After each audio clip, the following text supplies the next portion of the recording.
I think I've ruined my husband and our marriage. Have been with my husband 33M for a little more than 8 years and married for 6.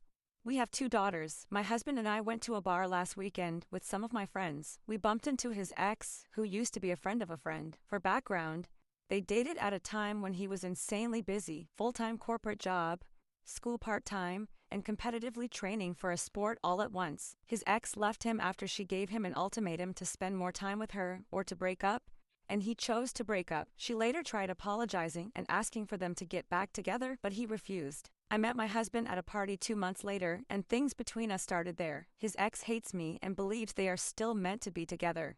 She was making a scene at the bar, and we tried to avoid her, until she said that they would still be together if my husband had taken her seriously back then. I got frustrated and broke it down to her that during that time, my husband had at maximum 10 to 15 hours of free time a week, and he would give her all of that time and she didn't appreciate it. When I got to spend that time with him, we made the most of it, and I supported him through that phase of his life, and now that he has a lot more time for family and friends, our relationship has blossomed into a beautiful marriage and 2 daughters. She got mad at that and said to watch out, and his father's qualities will show up one day, and walked away. In our 7 years together, my husband has never mentioned his father, apart from telling me that he died 2 years before we met, and that he was extremely physically abusive. I drank a little more than I should have, and on the drive home, I couldn't stop thinking about what his ex said, his father, and why she knew about his father from a 6-month relationship and I didn't. When we got home, I asked my husband about it, and he told me that we could talk about this the next day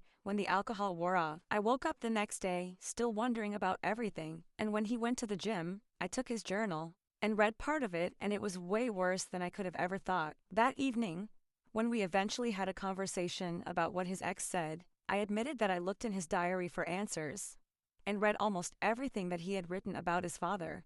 And I made sure to apologize as well as compliment and tell him that he is infinitely a better husband, father, and man than his father. He showed almost no reaction to what I said, and in the following couple of days, he grew distant and cold. He left early in the morning, came home late, and just in time to play with our daughters and read to them before they went to bed. On the second day, I apologized again and asked him to please talk to me, and I tried to cuddle with him on the couch. I started a small argument and he again responded minimally, and I yelled that he was acting just like how his father would have. I immediately realized what I said and tried to apologize for everything, but he told me to stop. That was the last time we had a conversation. It's been another 4 days and he's keeping appearances in front of the girls, but we're barely talking. I hurt him in a terrible way, and I can't imagine how he's feeling right now. I can't even look him in the eye, and I'm